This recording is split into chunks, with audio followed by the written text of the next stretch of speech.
Olá, estamos de volta no Ação e Reação nesta quarta-feira chuvosa em Santos. Falei que janeiro era um mês senegalês, calor senegalês, agora não vou usar mais isso. Chovendo muito aqui na Baixada Santista, né? Muitas regiões alagadas na Zona Noroeste, o programa sempre fala da Zona Noroeste, São Vicente. Praia Grande menos, né? Que não tem aquelas encostas de morro. O Morô também fez um trabalho de drenagem também grande lá e conseguiu ter um certo sucesso, né? Mas São Vicente, a Zona Noroeste, sempre a Zona Noroeste, São Vicente, 50 anos com problema, né? Uma vergonha para os nossos políticos que passaram, agora não digo nem para os atuais, mas que passaram, Santos Novos Tempos, Santos Velhos Tempos, retaguarda da Zona Noroeste, não adiantou nada e tudo alagado, as pessoas perderam as coisas e tal, e muita gente preocupada com outras pontas da praia, outras regiões, que realmente é muito triste, né? A gente tem que ver a cidade como um todo, mas temos que, na minha opinião, já dei minha opinião aqui, tem que trazer um técnico da Holanda aqui, né? Não é um técnico de futebol, né? Não, técnico da Holanda, porque lá são países baixos, tem 2 metros a menos que o nível do mar, como aqui na Zona Noroeste, o cara faz o trabalho, pensa a cidade, né? E de uma certa maneira a gente consegue trabalhar todo mundo unido, todas as prefeituras, as regiões, para que a gente consiga melhorar. Essa é a minha opinião, né? Não adianta trazer um técnico daqui que não resolveu esse problema, né? Tem que trazer um técnico de fora que tem esse problema na Holanda e que resolveu favoravelmente, né? E com certeza isso aliado com tecnologia nacional a gente pode resolver. Mas hoje nós vamos falar aqui, todo mundo, tem o Luiz Flávio, todo dia, você não vai falar da Cava, mas não adianta falar da Cava com o Clemente, né? O Clemente é médico, radiologista, ultrassonografista, ele vai falar o que você já leu no jornal, né?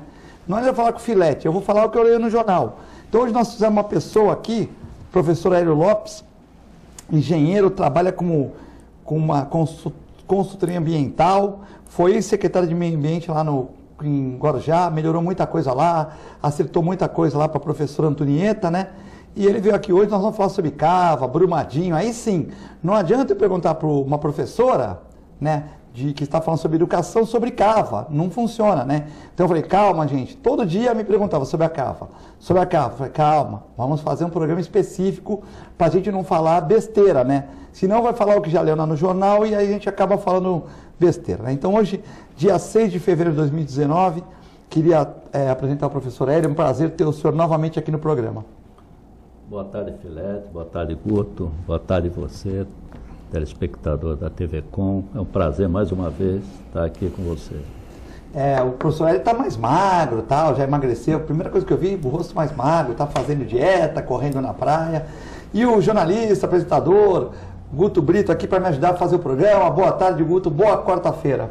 Boa tarde, Filete, boa tarde a você, telespectador, obrigado pela audiência. Boa tarde, professor Hélio Lopes, que conhece a matéria que vai ser discutida hoje aqui, é um técnico, então vai falar em cima de dados, vai falar em cima do que ele já tem como experiência dessa cava subaquática, que na verdade é uma bomba relógio que ameaça todo o ecossistema da nossa já combalida Baixada Santista. Antes de você voltar, Filete, você aí que mora na Zona Noroeste, meus pêsames, porque mais uma vez a prefeitura, sabendo que ia ter maré alta com chuvas fortes, deixou a Zona Noroeste literalmente a ver navios.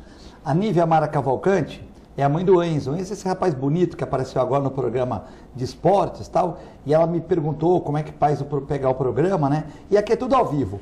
Daqui a 2 dias vai estar disponibilizado no Facebook.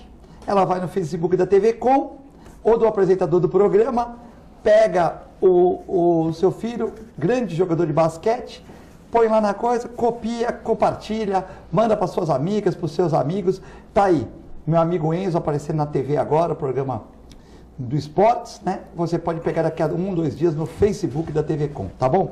Bom, você pode mandar perguntas para o Guto Brito, para o nosso entrevistado de hoje, professor Hélio Lopes, muito envolvido com o meio ambiente, é uma pessoa muito conhecida aqui, faz consultoria e tal, sobre o programa de hoje, nós vamos ver no segundo bloco. Então você aí, que ficava me ligando para falar da Cava, da cava. Pô, mas vocês estão só falando da ponta da praia, da mudança do Mendes?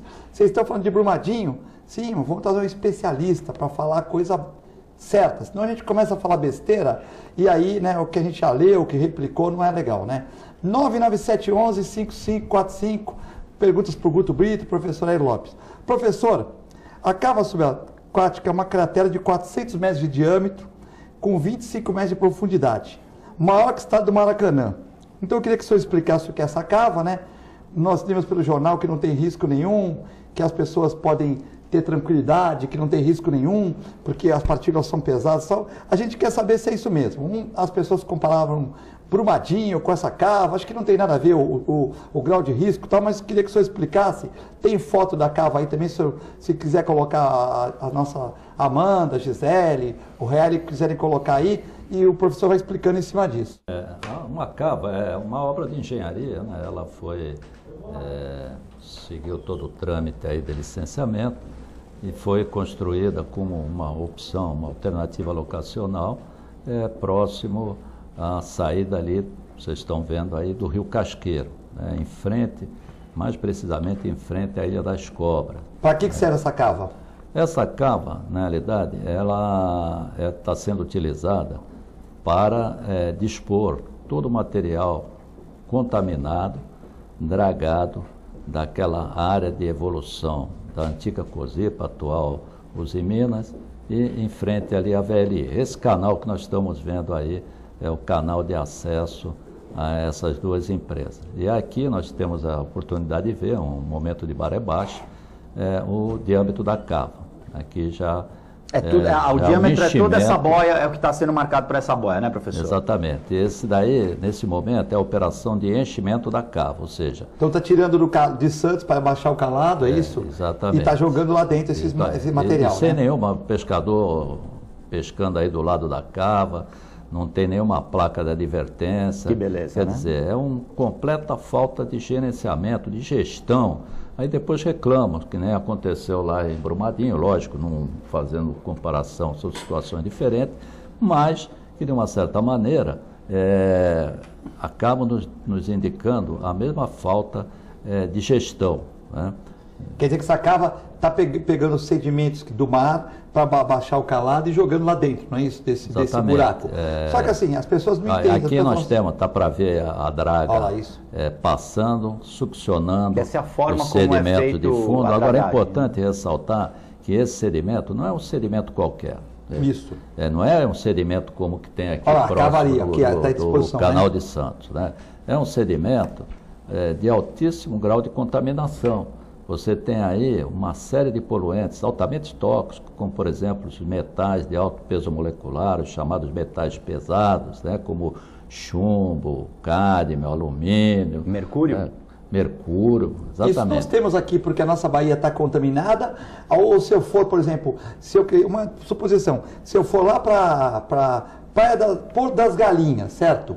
E for retirar um sedimento lá, eu sei que lá não tem, mas eu for lá retirar um sedimento de 12 metros de profundidade, vai estar contaminado também? Se eu for lá, ou porque aqui o porto, muito navio, muito derramamento de óleo, muito tal, ou se eu for lá em Porto de Galinhas, cavocar lá com 12 metros, eu também vou encontrar isso? Não, lá vai ser difícil, porque lá nós não temos atividade como nós temos aqui, potencialmente poluidora. Só para o professor entender, esses metais pesados que tem, é por anos e anos de porto, atividade portuária, navios, tal, muita coisa, e poluição do nosso canal. Se eu fosse lá numa praia, lá no Nordeste, paradisíaco, cavocar lá, não vai estar aí metal pesado nenhum. Nenhum. Sim, então aqui, nosso problema é aqui, né? O problema é aqui, e o problema aí é em função de anos e anos de operação, principalmente, no caso desses 15 metros que nós estamos discutindo aqui, de um pretérito de uma das indústrias de Cubatão, no momento em que elas não tinham nenhum tipo de tratamento de efluente líquido. Então, todo o material que vinha do processo industrial, contendo alto grau de contaminação, eram lançados no estuário de Santos, e quando o poluente ele caminha através da água, ele acaba se agregando na estrutura cristalina desses sedimentos, vão para o fundo e ficam em repouso lá. Portanto, quando você tem que fazer alguma intervenção, precisa ter muito cuidado, porque esse material acaba se solubilizando ele entra na corrente aquosa, né, e tende a ficar biodisponibilizado, ou seja, os peixes, os crustáceos, eles acabam se contaminando. Você tem uma ideia, uma ostra, ela filtra em torno de 160 litros de água por dia. A natureza colocou ela para tirar a turbidez da água. Certo? Só que ela tira uma turbidez, vai lá em Porto de Galinha, né, que não tem os metais pesados. Aqui ela vai... Ela come a ostra, está limpinha. Aqui ela vai bioacumulando esses metais pesados, eles são cumulativos, e o último elo dessa cadeia alimentar é o ser humano. Então, acaba contaminando o ser humano. Esse é o processo de contaminação que é diferente, por exemplo, do que aconteceu em Brumadinho. Em Brumadinho, nós tínhamos o que lá? Nós tínhamos um potencial enorme, físico, de deslizamento e soterramento das pessoas. E também tínhamos e temos lá uma contaminação da água do rio. Só que a contaminação da água do rio lá, perto da nossa aqui, é muito menor.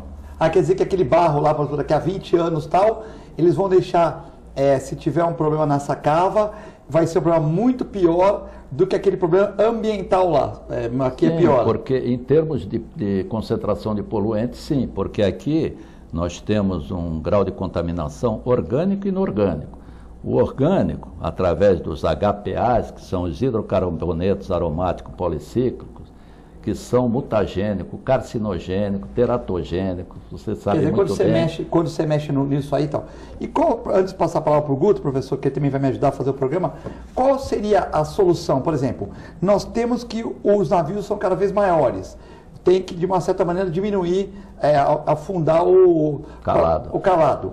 Como é que nós podemos resolver, por exemplo, o que seria mais assim, consciente? Porque nós temos que modernizar o porto, então tem que e o que seria mais, vamos dizer assim, mais viável. Correto, viável, economicamente, e para evitar que, por exemplo, esse derramamento de metais pesados aí no oceano e um possível acidente no futuro possa contaminar mais ainda nosso oceano?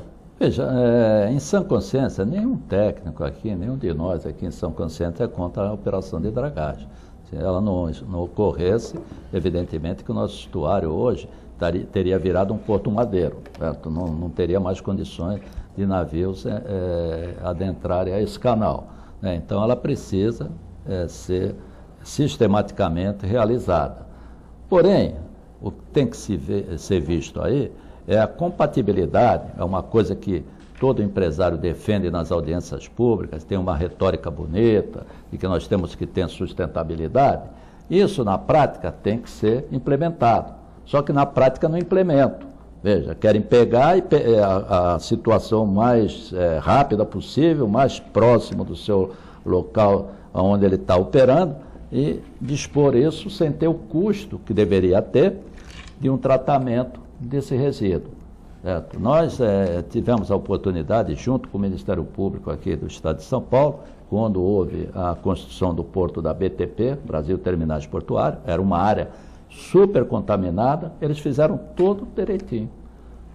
Tiraram o material, tentaram tratar. Nós tivemos, inclusive, na Antuérpia, na Bélgica, depois em Londres, acompanhando todo esse processo de descontaminação, onde é perfeitamente possível. Já há 10 anos atrás existe essa tecnologia. Você tira, você draga... Onde é feito o tratamento daquele sedimento dragado. Aonde faz esse tratamento? Você retira, coloca ele num site, em solo, né, seco, num sítio seco, e vai tratando gradativamente. E depois disso, você faz o que com esse material? Depois disso, esse material, inclusive, a empresa lá que nós visitamos, é uma empresa de dragagem, olha só. Ela faz a dragagem de portos contaminados também? Isso, e coloca e depois ela trata. Ela tem um processo chamado lavagem de solo, né? Porque, explicando melhor aqui, né? Se você pegar 1 quilo de poluente, foi o que aconteceu, por exemplo, com a roda, e jogar esse poluente, esse 1 quilo, no solo, daqui a algum tempo, ele vai se solubilizar, permear, tal. Quando você for retirar aquilo, você, ao invés de tirar 1 quilo, você vai ter que tirar 1 tonelada. É como uma pessoa, por exemplo, que vai extrair um tumor cancerígeno. Ele não vai só naquele ponto, ele vai tirar Tudo. Tem que tirar muita parte lateral, porque senão ele já está ramificado e você nem viu. Então, o que acontece com isso? Quando você retira esse volume enorme? Inviabiliza, certo, a disposição em aterros até, né? Ou você teria que tratar esse material, senão não vai ter aterro suficiente. Por exemplo, daqui a pouco nós vamos ter que fazer mais 1, 2, 3 cava dessa, vão transformar o nosso estuário num queijo suíço, né? Porque vai esburacar todo ele para pôr resíduo. Porque o técnico que defendeu nos jornais, ele falou que como o material é pesado, ele se acomoda e não tem risco de uma certa maneira, vazamento. Bom, eu vou aproveitar e fazer um exemplo aqui. Eu vi essa explicação, inclusive, na TV. Mas teve essa explicação, né? Teve. Por isso que a gente não quis comentar aqui, para não falar besteira, porque a gente vai bater nessa opinião que é de um técnico, depois a gente vai falar besteira. Então é melhor chamar uma pessoa que é reconhecidamente competente para falar sobre isso. Infelizmente, eu vi essa explicação na TV Santa Cecília, no programa Bom Dia Baixada. Só que lá estavam 2 técnicos da VLI, certo? A VLI é o gerente da VLI, empresa que e o outro que se dizia consultor ambiental, mas na realidade ele trabalha para a VLI. Então tinha 2 técnicos. A explicação dada por eles, aliás por um deles, foi de que ao jogar a terra dentro da cava, imagina esse copo aqui, a cava, sim, ela iria para o fundo, certo? E sedimentaria e jamais ela ia pular fora da cava. Ora, isso é brincadeira. Veja, por quê? Se eu pegar aqui um sal, a dona de casa sabe perfeitamente, jogar sal dentro desse copo, o sal saturado vai para o fundo. Porém, manda ele tomar um copo d'água, vê se não está salgado. Por quê? Porque solubilizou, os íons solubilizaram, os íons de metais pesados, de sais aqui no caso, ele acaba saindo pela água. Então, essa teoria, ela não tem a mínima sustentação técnica. Não tem a mínima sustentação. Ou seja, pode ocorrer uma contaminação aos poucos, por causa dessa dispersão, não é isso? Por causa da solubilização. Porque no momento em que ele está dragando, já ocorre essa solubilização, porque é um processo mecânico, ele acaba removendo aquele material. Mas aí não tem outro jeito, né? Não tem outro jeito, vai sempre ocorrer isso. Vai ocorrer, isso aí vai ocorrer. Agora, tirar dali e jogar dentro de uma outra cava, ele vai se ressuspender novamente, certo? E eu vou ter um segundo momento de contaminação. Ora, para que fazer isso? Hoje, o mundo não admite, aliás, veja, não é hoje. Em 1983, quando foi feito o Programa de Controle Ambiental de Cubatão, a CETESB exigiu a melhor tecnologia prática disponível na época. Ou seja, os filtros que estão lá em Cubatão, os lavadores de gases São Venturi, os precipitadores eletrostáticos, os filtros Manga, são todos equipamentos que tem de melhor na atualidade, do estado da arte. Né? Isso em 1983. Ora, passaram-se 30 anos ou mais e a CETESB vem a exigir a pior tecnologia. Não é a melhor, existem outras tecnologias. Na Europa, antes de passar para o Guto, na Europa e nos Estados Unidos essa tecnologia não seria aceita, por exemplo? Não, até, veja, os Estados Unidos até aceitou algumas cavas subaquáticas, mas a melhor tecnologia lá para eles e aqui para nós seria, primeiro, a disposição em terra seca, no próprio solo da empresa ou em algum lugar que ele venha adquirir para dispor isso. Quando você faz um aterro, veja, até o nosso aterro sanitário aqui de Santos, em terra seca, no sítio seco, o que é feito? É aplicada toda uma técnica de engenharia, como, por exemplo, é feito uma proteção do lençol freático com geomantas, com 2 milímetros de espessura, é feito drenagem para monitoramento, é feita a drenagem da água superficial, da água subterrânea, para tratar. Por quê? Porque todo lixo ele vai lixiviar e vai precisar ser tratado. Né? Agora, embaixo d'água, alguém fez isso? Na realidade, essa cava não é nem uma cava confinada, como eles dizem. É uma cava contida. A cava confinada tem uma diferença. Ela é concretada, tem todo um projeto de engenharia. O que foi feito ali foi um buraco no fundo do estuário e jogado o sedimento lá para dentro. Muito bonito. Tem alguma pergunta, professor, aqui? É mais barato, né, professor? Por isso que foi feito, né? Mas não é o ideal para a gente não ter uma possível contaminação do oceano, né? Professor, qual que era o que deveria ter sido feito desde o início, já que a cava foi colocada lá? Foi feita alguma consulta à população ribeirinha que mora ali?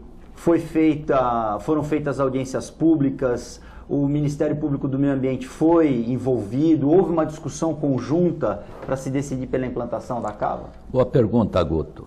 Todo esse processo de licenciamento, ele tem um início que é a licença chamada licença prévia. O que antecede essa licença prévia são os estudos ambientais, que é através do EIA-RIMA, que é um estudo de impacto, né, ambiental e o relatório de impacto de meio ambiente, que depois é apresentado de uma forma sintetizada para a sociedade, né? E isso fica à disposição nas prefeituras e, na sequência, vem as audiências públicas, né? Isso foi feito no início desse processo. Só que eles fizeram isso para uma cava em terra firme e para uma profundidade aí desse canal de 12 metros. O que significa um aprofundamento de 12 metros? Significa encontrar uma situação de poluição menos concentrada do que a 15. Por que isso? Porque isso remonta um momento pretérito em que as indústrias de Cubatão não tinham tratamento de efluente líquido. Então, aquele efluente que deveria ser tratado na época, ele foi com uma quantidade maior de poluente e ficou lá embaixo. Depois, o que nós tivemos na sequência? A implantação dos equipamentos nas empresas e um efluente menos poluído que foi se sobrepondo àquele poluente. Mas aquele já ficou lá depositado aquele no fundo. Está lá no fundo. Então, o que acontece? Quando você tem uma situação dessa, os técnicos recomendam que não se mexa. Porque quanto mais remexer, mais aquele... Vai ter problema. Então não se mexe. Aí a gente entra, evidentemente, numa situação que o Filete falou, poxa, mas nós temos que, o progresso exige, nós temos que aprofundar mais, tem os navios pós-Panamax, que tem um calado muito maior, tal. Eu entendo perfeitamente. Como engenheiro, como técnico, tem que entender isso. Só que eu também entendo que se a gente quer ganhar dinheiro e tem que fazer isso, tem que respeitar o meio ambiente. Então tem que buscar uma tecnologia que seja ambientalmente sustentável. Que seria no solo, a que cause menos impacto ao meio ambiente. Exatamente. Qual é a tecnologia ambientalmente sustentável? É aquela que trata isso daí e até utiliza esse material para terraplanagem, Por exemplo, quando nós estivemos lá na Antuérpia, na entrada da empresa tinha um mural e estava escrito lá, criando terra para o futuro. Ou seja, ao invés de desmanchar o morro para tirar um material para cobrir o aterro sanitário, eles usam aquele material que a natureza disponibilizou ali, no fundo do mar. Sem grande problema, no fundo do estuário, enfim. Né? É feita uma espécie de uma reciclagem desse Exatamente, material, se tira o que é nocivo. É uma reciclagem. Agora, é só para ter esse entendimento. Agora, voltando lá para a questão do licenciamento. Fizeram, então, essas audiências públicas para 12 metros, foi aprovado no CONSEMA, no Conselho Estadual de Meio Ambiente, do Estado de São Paulo, em 2005. Quem conhece o processo de licenciamento sabe que essa licença prévia, ela tem um período de 5 anos para que o empreendedor possa ir para a segunda etapa, que é a solicitação da licença de instalação para poder implantar o seu empreendimento. Por que isso? Porque se você demora muito tempo, a situação modifica. Muita coisa pode ocorrer no estuário, então teria que ter novos e novos estudos, né? O que aconteceu? Eles receberam em 2005 a licença prévia de instalação e deveriam fazer até 2010, começar a fazer o empreendimento. Eles só foram requerer a licença de instalação em 2016. Ou seja, durante esse tempo todo eles usaram o provisório permanente. Exato, 11 anos. Não, eles não fizeram nada, estava parado lá, né? Eles ficaram 11 anos para começar a fazer a licença. O que já é... Essas guias já não tinham mais valor. O que já tinha Tinha que fazer outro licenciamento ambiental, tudo. Só que eles puseram lá abaixo, não 12, 15. Então eles deram o deixa que eu deixo, 15. E já não tinha guia ambiental, mas passou. Eu vou dar uma explicação. Por exemplo, lá em Guarujá, quando eu era secretário lá, nós precisávamos fazer o Pier do Perequê. Então, nós entramos com todo o licenciamento para fazer o Pier do Perequê. E a prefeitura não tinha dinheiro, foi passando, venceu a licença. Tivemos que fazer tudo novamente. Desde o zero. Por quê? A CETEB não perdoa. Como é que ela perdoa essa daí? Eu sei, um simples pier lá no Perequê que está abandonado, inclusive. Está abandonado, né? nem fizeram no final. Então, o simples pier que é, por exemplo, você pode pegar um milionário aí que tem uma ilha, aí, tal, ele faz, não pede nem licença ambiental, concorda? Também. O cara tem uma ilha, pô, Pitangui tinha uma ilha, não que ele fez isso, mas tem milionário que tem ilha. O cara faz um pier lá, não pediu nem licença ambiental, quer dizer, o impacto ambiental é pequeno. Agora, um negócio desse é um impacto muito grande, né? É verdade. Teve um senador aqui da República que fez isso aqui em São Sebastião, tomou um processo. Eu nem sabia de senador, mas tenho certeza que o cara, quando compra uma ilha, um milionário compra uma ilha, o cara faz as coisas lá, vou pedir guia ambiental, ninguém vai viver isso aqui, tal, ninguém vai viver isso aqui, o cara faz. Se não tiver ninguém que denuncia, o cara que passou lá de barquinho, pô, isso aí, e um cara, tá, um eco, vamos dizer, um eco chato, um eco visionário, vamos dizer assim, não vai acontecer nada. Quer dizer, o impacto ambiental é pequeno, agora isso aí são metais pesados, pode poluir o meio ambiente, é diferente. É verdade. Né? Voltando aí à nossa questão da irregularidade na licença. Então, eles ficaram 11 anos, a licença estava prescrita, e eles receberam a licença de instalação sem novos estudos, sem passar por audiência pública. E fizeram uma coisa pior, veja, eles, ao invés de chegarem no 12 metros, quiseram chegar nos 15 metros, e é o que eles fizeram agora. E foram também até 15 metros, sem fazer os estudos e sem tirar uma nova licença. Essa é a razão pela qual o Ministério Público Federal está processando, entrou com processo aqui na Justiça Federal contra a VLI e contra a Usiminas. Está aqui no direto da ciência, né? A CETEB não explica licença vencida da cava submersa e resíduos tóxicos em Cubatão, né?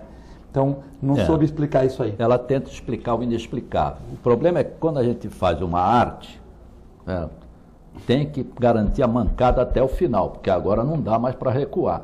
Certo? Não tem como fazer o inverso, do ponto de vista administrativo. Sim. Do ponto de vista técnico, é viável, tem como reverter esse processo. Né? Como essa cava poderia ser desativada, por exemplo? Poderia ser desativada. Faz-se uma remoção desse material e vai tratar. E esse material vai ter problema? Ele tem que ser removido. Vai ter uma outra dispersão. Mas você não vai deixar uma bomba de efeito retardado para as futuras gerações.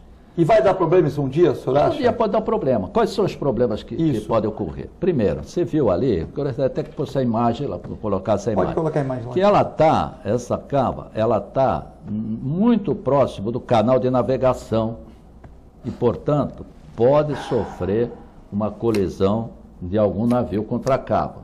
Certo? Essa cava, mas ela está num buraco. Mas o canal, ela tem 25 metros. E o canal tem 15. Certo? Então, ele pode chegar, pelo menos, pegar metade dela e vazar, e ter um vazamento. Tá? Você diz no futuro, um navio muito grande, daqui a 20 anos, que a gente esqueça dessa cava. Vira e mexe, bate aqui na balsa, olha lá. Ele passa ali, ele pode bater. Você falou, esqueceu dessa cava, fez a cava, esqueceu.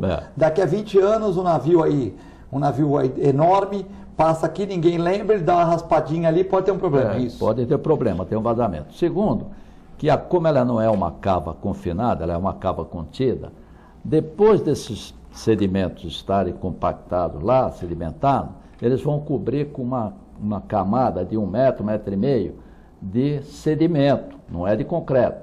Então, como ele está na saída do Rio Casqueiro, ali bem na direção do Rio Casqueiro, dá para ver lá, pode haver uma erosão do vazamento de água, né? Vai constantemente tendo vazamento de água, pode ter uma erosão ali. Vai, tá vendo? A cava tem o Rio Casqueiro ali, já está muito próximo. tá? Onde está escrito CAD, ali do lado direito você vê que é o Rio Casqueiro. Então, essa saída de água, tal, ela pode provocar uma erosão. E o outro... Isso daqui a 10 anos, 15 anos. Pode ser até amanhã. Ah, pode ser rápido assim? Pode ser, depende. Depende das situações, no clima e tudo mais, né? E também não está livre de ter um processo natural, certo? Geológico, que dê um abalo nessa cava. Certo? Então, tudo isso, como por exemplo... Um tremor de terra, uma coisa assim. A Brumadinho era seguro. Tinha 1000 laudos e teve problema. Sim, mas será que esses laudos de Brumadinho, a pessoa faz o laudo tecnicamente correto? Tem uma empresa alemã, mas será que faz ou faz não deixa que eu deixo, né? Aí tá por exemplo, que também dizem que tinha uns vazamentozinhos lá e tal, né? Olha... Fala, aqui é Brumadinho, professor. Olha, quando nós falamos na engenharia, o engenheiro, ele quando erra, ele mata gente, sim, muita gente, sim. Certo? Professores como o piloto do avião, o médico veterinário, tem o próprio... Muito, veja bem, até o jornalista também pode queimar uma reputação de uma pessoa, também é ruim de recuperar também, né? Mas a engenharia ela não pode errar, ela é uma ciência exata. Errou, acabou. Ela não pode errar, né? Então, o que acontece? Mais erra, veja. Eu hoje sou diretor adjunto do CREA, diretor técnico do CREA, e faço parte da comissão de ética profissional. O que mais tem lá são processos contra engenheiros. Sim, o cara errou um cálculo. Não, tem um que matou mais de 30, outro que deixou cair, por exemplo, a lança do campo do Corinthians em cima, mas tudo isso passa por lá. Sim. Veja. E inclusive esses, talvez, que erraram de Brumadinho, devam passar por lá. Então, você tem o processo da justiça e tem o processo ético da categoria dentro da Câmara, para ver se o cara continua se ele pode tomar uma anotação, uma advertência verbal, se é suspenso uma em 3 censura dias, pública e a perda do registro profissional. Suspensão de 3 dias, 15 dias ou a perda do registro profissional, não é isso? A perda do registro. Ele toma uma censura reservada. Ele vai lá, assina e tal. Fica no prontuário dele. Ele pode tomar uma censura pública. É publicado, colocado nos editais do CREA, é colocado em alguns diários de circulação. Todos os engenheiros ficam sabendo, chega aquela revista da engenharia, quando ele entra com RT e tal, vai ter problema para ele. E ele pode sofrer uma penalidade, que aí é a máxima, que é a perda do registro profissional. Ele não perde o diploma, porque quem caça o diploma é o MEC, mas ele perdendo o registro profissional dele, ele não tem mais condições de trabalhar. Ele continua tendo 3º grau, mas não pode trabalhar. Não pode trabalhar como engenheiro. Né? Então, e mesmo assim, você ainda encontra alguns casos de muitos engenheiros lá, por exemplo, tem muito caso, por exemplo, de construção de tubulações enterrado, do muro de arrimo, a pessoa não faz o escoramento correto como tem que fazer, aquela economia, né? Porque o problema todo o problema é ganhar dinheiro, não é pecado, né? Eu costumo falar isso para meus alunos, ganhar dinheiro não é pecado. O grande pecado é a ganância. E todos esses componentes, eu já fiz muitos laudos aqui na Baixada, vamos pegar lá, por exemplo, o laudo do Clube de Regata Santista, que foi um show dos Raimundos. Que caiu matou pessoas. 8 jovens lá. Lá né? Na escada, né? Na escada. Teve esse incêndio, o último que eu fiz foi um incêndio aqui junto com os colegas do Ministério Público, né? Aqui da Ultracargo na Lemô, sempre tem uma componente por trás, porque um acidente ele não ocorre de uma hora para outra, uma tragédia. Precisa juntar 1, 2, 3 componentes para que você tenha uma tragédia. Né? Então, se você pegar, por exemplo, o caso do Regata, quais são as componentes que juntou lá? Teve vários shows do Roberto Carlos, nunca teve problema. Certo? Agora, você faz um show, coloca 5 bares para as pessoas consumirem bebida, jovem de 10, 12 anos, né? Fecha 3 portas para não pagar o segurança. Aí começa a juntar todo esse detalhe e acaba gerando problema. Então, todos os problemas de acidentes, eles têm uma componente. Você fala, eu costumo ensinar isso para os meus alunos na Universidade de Santa Cecília. Olha, segue esse caminho aqui que você vai matar a charada. Sempre tem essa componente. E tem, às vezes, a componente política. Por exemplo, o caso de Brumadinho, ele tem nome e endereço. Os senadores, os seus deputados flexibilizaram a legislação, não fizeram aquilo que foi solicitado no primeiro momento em função de Mariana. Por quê? Porque a grande maioria deles ou são mineradores ou recebe financiamento das grandes mineradoras. Os próprios ministros, também ministros do meio ambiente, também e aí relaxaram, fazendo uma conotação com isso tudo, você vai ver o seguinte: quem é o culpado de Brumadinho? Foi um engenheiro? Bom, o engenheiro fez o laudo, agora está aparecendo. O que o laudo do engenheiro falava? Que tinha sérios problemas de drenagem, e aí o problema lá foi justamente esse. Só que quando você, pode ser de uma consultoria nacional ou internacional, que for, melhor que esteja, você entrega isso para o seu cliente, quem vai fazer é o cliente, não é a consultoria que vai fazer. Sim. E aí o cliente deixa de fazer. Por exemplo, o caso lá é um problema de gestão, onde estão envolvidos quem? Quem que dá ordem para a gestão? Os seus diretores e o seu presidente.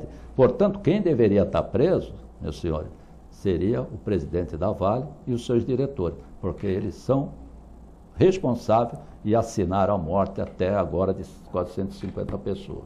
Mas só que nesse país, nada aconteceu com eles. Está acontecendo lá quem mora no fim da linha, com o engenheiro que fez a inspeção, né? E agora também vai ter que responder, vai ter que explicar, logicamente vai ter que demonstrar através do laudo dele que ele indicou. Porque também, se ele não indicou, ele é um incompetente ou se submeteu à pressão daqueles que o contratou. Bom, nós vamos dar um breve intervalo, né?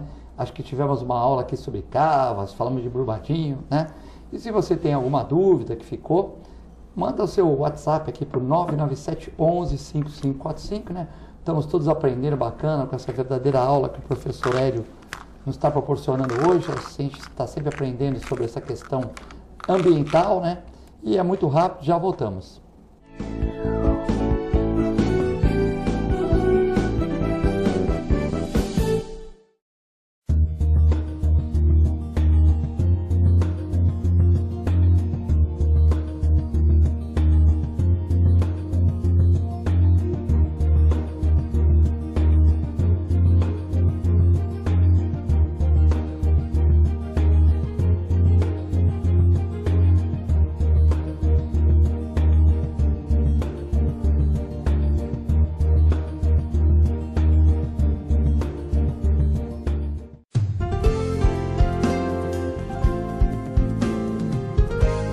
Santa Casa Saúde de Santos, cuidando de você há mais de 2 décadas, com muito carinho. Afinal de contas, são quase 90 mil vidas. Atendimento em todas as cidades da Baixada Santista e Litoral Sul. Plano Saúde Total, ou seja, saúde mais odontologia. Inclusive o programa de saúde continuada, prevenção de doenças crônicas. Plano Santa Casa Saúde de Santos, há mais de 2 décadas, cuidando de você com carinho.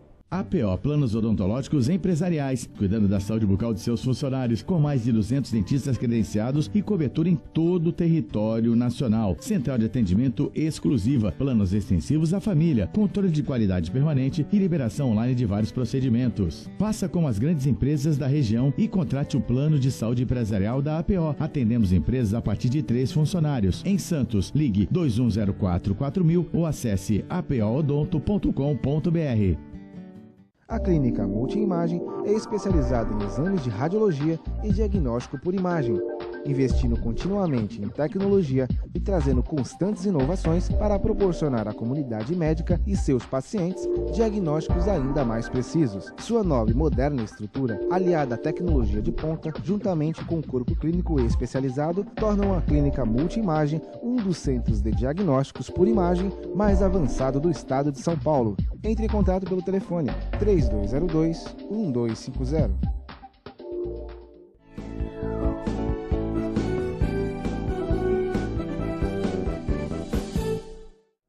Estamos de volta com programação em reação hoje, nessa tarde de quarta-feira, né? Lembrando que o programa vai ser repetido às 11 horas da noite e 1 hora da manhã, esclarecendo sobre Cava, sobre Brumadinho e tal. Primeiro, queria saber se o Guto Brito tem alguma pergunta para o professor, né, que é um programa específico aqui sobre meio ambiente, né, mas tem muitas participações aqui. Não, Filete, vamos priorizar as perguntas dos telespectadores aí, por favor. Então, obrigado. Vamos passar aqui. O Mário Sérgio, programa excelente, uma aula de Cava, só com pessoas preparadas e competentes.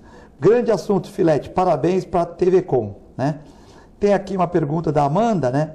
O Brasil tem 790 barragens de rejeito de minério, professor. 300 delas não foram classificadas em relação ao seu risco de rompimento e ao potencial de dano que podem fazer ao meio ambiente e à sociedade. Existe alguma alternativa para essas barragens? Existe algum processo para desativar essas barragens? E aí eu vou perguntar, ou para deixá-las mais seguras? Então, o que acontece? Às vezes, quando ocorrem essas tragédias, a gente fica discutindo em cima dos efeitos. Por exemplo, a gente está discutindo aqui em cima de uma cava. A gente discute lá em cima de uma barragem. Nem a cava, nem a barragem deveriam existir. Então, os novos licenciamentos deveriam proibir isso. Se fosse um país sério mesmo, tivesse os comandos dos órgãos ambientais, isso não deveria mais ser permitido. É porque é mais barato e atende o poder econômico. Aqui, como eu falei, que existe tecnologia de tratamento, lá existe tecnologia de beneficiamento. Hoje, inclusive, a Vale tem uma grande mineradora no Pará, onde ela já utiliza o processo a seco. Porque como é que eu acabo gerando essa água? Vou explicar aqui para os telespectadores. Quando você extrai esse material, grandes caminhões, são tudo grande lá, né? Tem o pneu tem 3 metros de altura, né? Você traz esse material, ele vem em pedras enormes. Tá? Ele tem terra, vai se buscar o ferro, mas ele está misturado lá no meio da terra. Então, passa por um britador e transforma isso em pedrinhas menores, para viabilizar, inclusive, o transporte, enfim. E depois, esse material que acaba passando em várias peneiras, os mais grossos retornam para o britador. E aquele fino, ele sofre uma lavagem. Esse é o problema. Ele sofre uma lavagem para retirar a terra, retirar todo aquele material que está agregado.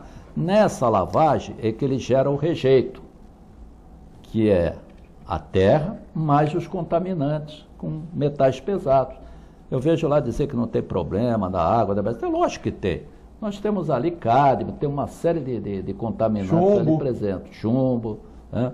Só não temos organoclorado, que aqui nós temos, né? Aqui nós temos organoclorado e hidrocarboneto policíclico aromáticos. Quer dizer que esse material daqui é muito pior do que de lá. Muito pior do que lá. Ou seja, daqui a 20 anos, se for feito o manejo lá, lógico, vai morrer peixe, morrer muitos animais, está uma tragédia, tal, muita gente, mas o meio ambiente daqui a 20 anos é mais fácil de você fazer uma recuperação do que se vazar uma casa dessa. Exato. Eu vejo, eu fico olhando, veja, essas notícias aí estão diretamente aí na televisão. Ah, mas a Vale vai pôr uma barreira lá para conter. Vai conter nada, meus amigos. Vai conter, talvez, um pouco da areia que vem em suspensão. Agora, aquilo está solubilizado. Não vai ficar marronzinha a água do outro rio, né? Isso vai fazer. Metais pesados está solubilizado. Mas o povo vai ver lá que não está marronzinho, está legal, não chegou. Não é isso? Mas está solubilizado lá o material. Mas só o senhor que é técnico entende, mas o cara do povo vai falar assim, pô, não chegou aqui, não está com barro e tal, né? Aqui na Cava, eles defendem que fazem uma barreira de silt. Barreira de silt não vai reter poluentes. E pode concretar isso embaixo ou não? Não pode.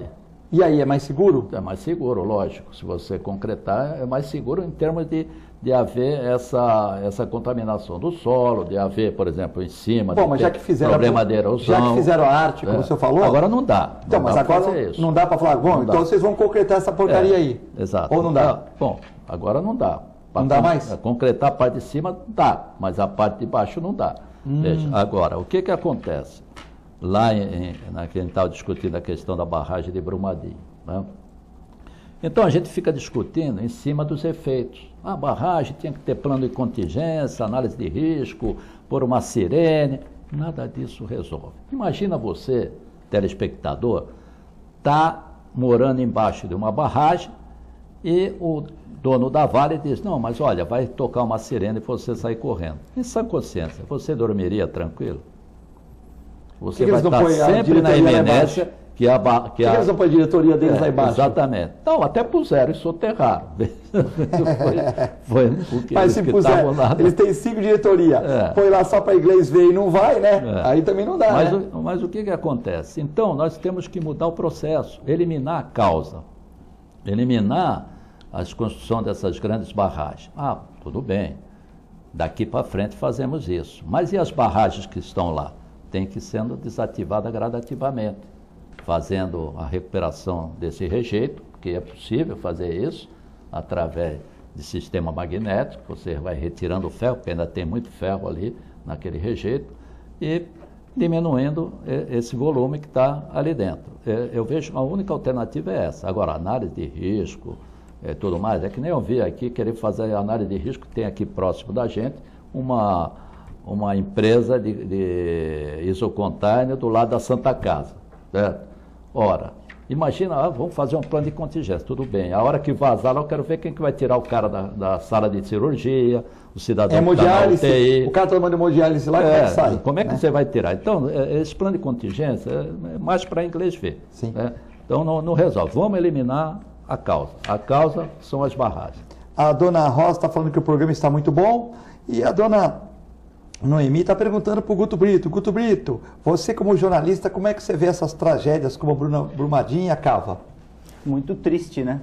Só isso que eu posso dizer, com muita tristeza. Bom, aqui tem meu amigo Carlos Alberto perguntando, professora, aquele prédio que caiu no Rio de Janeiro, que era de um deputado, foi aquele prédio, né, que meu tio sempre falava, eu tenho um tio que é consultor, Antônio Carlos Lins, né, ele sempre fala, para cair um prédio tem que ter muita borrada junto, né? Então ele punha areia salgada, deve ter posto quantidade de ferro insuficiente e tal.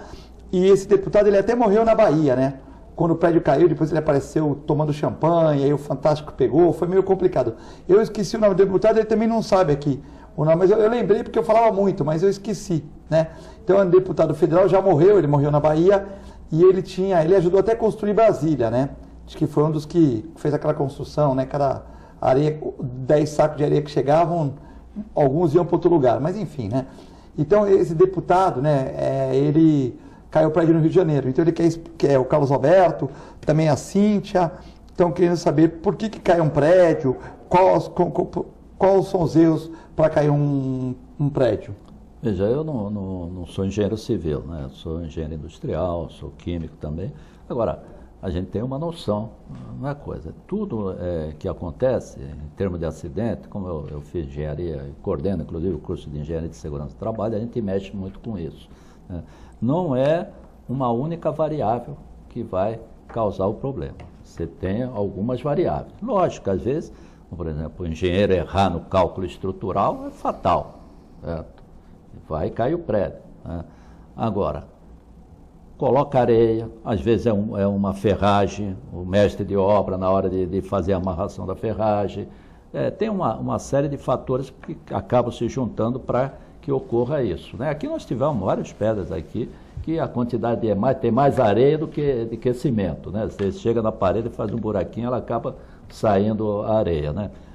Mas não caiu, certo? Porque tem uma boa base, tem uma estrutura, tem as colunas. Sim, os ferros foram colocados no padrão certo. Na medida certa, na coisa certa, né? Mas todo o acidente, ele sempre tem algumas variáveis que se juntam. Às vezes você, por exemplo, indústria química, você tem um vazamento de gás, mas não tem a fonte de ignição, então não explode.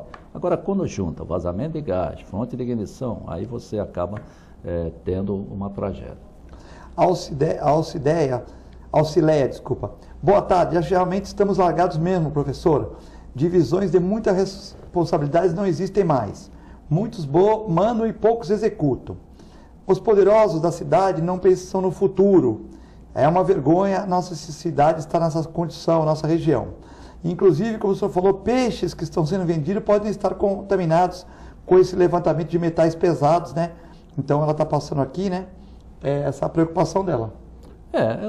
Na realidade, assim, a nossa região, principalmente ali, a região de Cubatão, próximo do Rio de Casqueiro, ali para frente, numa região contaminada. O mangue é contaminado, já é independente até de ter um processo de dragagem, você tem lá uma certa contaminação.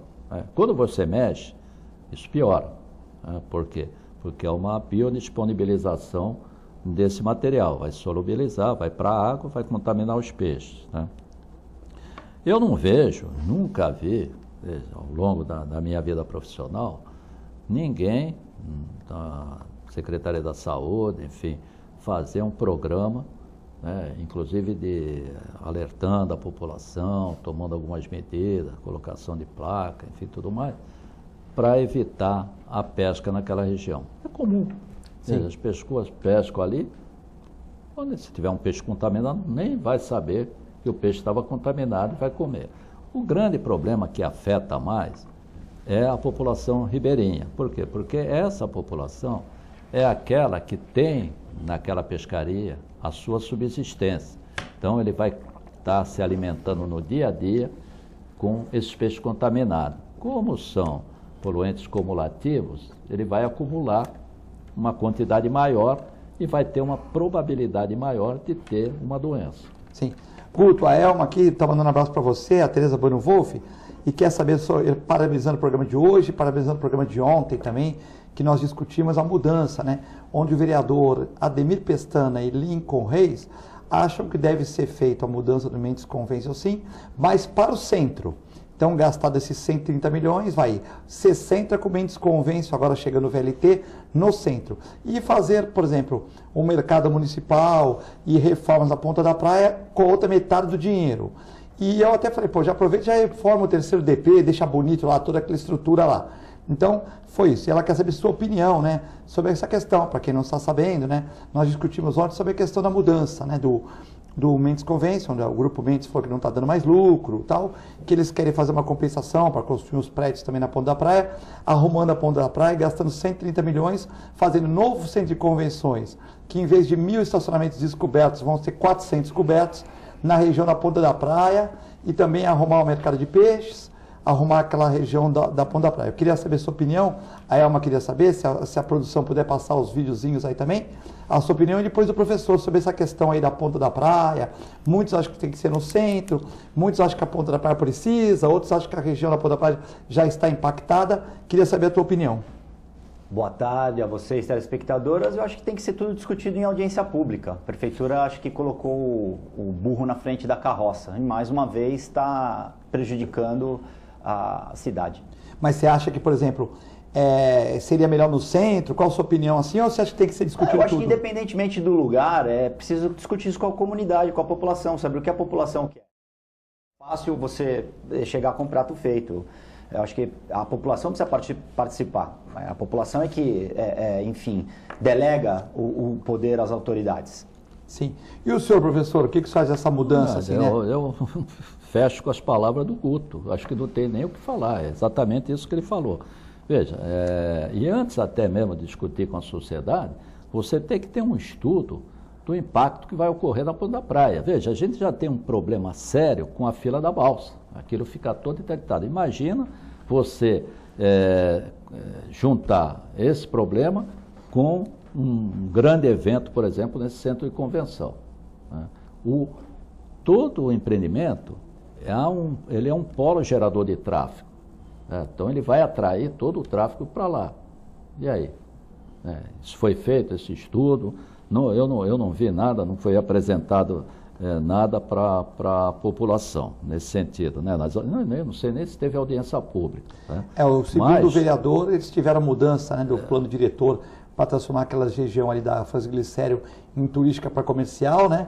Mas não teve audiência pública sobre isso, segundo os vereadores. Eu vejo que está em jogo um interesse do empresário. Né?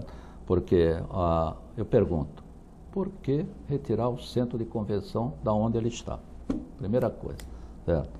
Segundo, ele, logicamente, vai dar essa contrapartida por estar recebendo um benefício. Vai ter que se mudar a lei, por exemplo, para permitir que ele implante aqueles prédios atrás dos clubes ali, que são verdadeiros paredões de quase 40 andares, que é que eles devem querer fazer, e com isso vai ter uma barreira impedindo a ventilação dos bairros, porque já construir um paredão ali na ponta da praia. Então, tudo isso é que tem que ser discutido. É lógico, vão ter alguns benefícios para a ponta da praia, eu mesmo moro lá, aquilo vai ficar mais bonito. Pode ser, mas a gente não pode pensar só num bairro, nós temos que pensar num todo, como a cidade, né, como um todo, né, e ver os impactos que isso daí vão trazer para aquele bairro e para o restante da população da Baixada. Professor, o senhor falou dos vereadores. Qual o papel dos vereadores, na sua opinião, nessa questão da cava? Os vereadores de Cubatão, de Santos, de Guarujá, afinal de contas, é compartilhado ali o estuário entre essas prefeituras. E, afinal de contas, a população dessas cidades, de alguma forma, vai ser impactada, já está sendo impactada. Qual o papel dos vereadores nesse processo? O senhor acha que eles deviam ter sido mais atuantes, mais incisivos, cobrando contrapartidas, o que seria feito em relação ao possível problema, mitigação de possíveis consequências negativas em relação a esse empreendimento? Olha, os vereadores de Santos, eles entenderam bem essa situação. Inclusive, num primeiro momento, a iniciativa foi do vereador Fabrício, que chamou uma audiência pública, inclusive, na Câmara de Santos. Estava lá presente a Aldi Cleis, que foi muito bem, fez um posicionamento muito bom a respeito, estava também o Benedito Furtado, enfim, a grande maioria, um ou dois lá, que não vou nem citar o nome, que acabaram defendendo a cava. Mas a grande maioria foi contra a cava, porque isso é público e notório. Os vereadores novos estão fazendo um bom trabalho, né? A molecada nova está correndo. Agora, mais recentemente, com a divulgação, esse problema de Brumadinho, ele acabou voltando à pauta essa questão. E o Kenny, o vereador, agora deputado, né, Kenny, e também os outros deputados aqui, os 4 deputados, acho que nós temos aqui na Baixada, se propuseram, inclusive, a fazer uma CPI, né, na Lesp lá, enfim, para tratar dessa questão. A Rosana Vale, por sua vez, também já tomou a iniciativa, tem uma das pautas do governo dela, vai ser discutir essa questão de Brumadinho e também dessa cava subaquática. Então, de uma certa maneira, os políticos aqui estão reagindo bem. Mas precisou primeiro a porta ser arrombada para eles voltarem a discutir isso daí. Eu estou vendo aqui em Santos, né, particularmente Santos. Em Cubatão, nós tivemos uma audiência pública. Alguns vereadores se manifestaram, inclusive, favorável. Nós temos lá algumas pessoas que lutam, como a dona Marli, que é da Vila dos Pescadores, uma liderança, né? O Dogival, que é uma pessoa que eu conheço de longa data, foi uma das pessoas que, junto com outros vereadores lá, Armando Campinas no passado, enfim, uma série de outros vereadores, que o Cagé, enfim, que forçaram na época o controle da poluição de Cubatão. Então, eles têm um papel importante, veja, porque eles representam a sociedade. Agora, o mesmo, eu não posso te dizer, por exemplo, do prefeito de Cubatão. Não só defende a cava, como fez a prefeitura entrar na ação federal, aqui com o Ministério Público ajuizou, aqui na Justiça Federal, para, evidentemente, defender a cava subaquática, junto com a VLI, com a coisa. Então, são interesses, veja, políticos. A gente não sabe o que tem por trás disso, né? Eu não vou querer aqui, a gente até sabe às vezes, mas esse é um problema que a sociedade vai julgar. Agora, uma coisa é certa, veja, eu denunciando um pouco aqui a minha idade, 42 anos nessa área ambiental. Gerenciei a CETESB, trabalhei no Ministério Público, secretário de... Não tem sustentabilidade. Essa cava não tem sustentabilidade. Pecaram também esses outros órgãos que têm a função de fiscalizar e cobrar também essa questão? Sim. Eu diria que o maior pecado aí está sendo cometido por parte da CETESB. Setor na CETESB. Porque a CETESB é muito maior que isso. A CETESB é a 5ª companhia do mundo, né, Tem bons conhecida quadros. internacionalmente, tem grandes técnicos, deixei grandes amigos lá, ainda tenho grandes amigos, e sei que é uma fiscalização correta. É uma das poucas fiscalizações altamente assim, competente, técnica, certo? Mas às vezes, em alguns setores, há uma componente política e a gente acaba vendo esses absurdos que, como esse caso que nós estamos aqui discutindo. Bom, queria agradecer a participação do professor, do Guto Brito. A dona Rosa me falou, é o Sérgio Naia, o nome do deputado, Sérgio Naia. Queria agradecer a Aline, queria agradecer o Armando Campinas, que não deve estar vendo o programa aqui com o Batão, mas mandar um abraço para ele, por Nelson Rodrigues, Sidney Pereira Costa, Viviane de São Vicente, muita gente, a Tatiana, obrigado, Filete, você e o Guto sempre falam da Zona Noroeste. Temos que encerrar o programa, uma excelente quarta-feira para vocês, reprise às 11 horas e à 1h da manhã. Fique com Deus e a nossa excelente programação.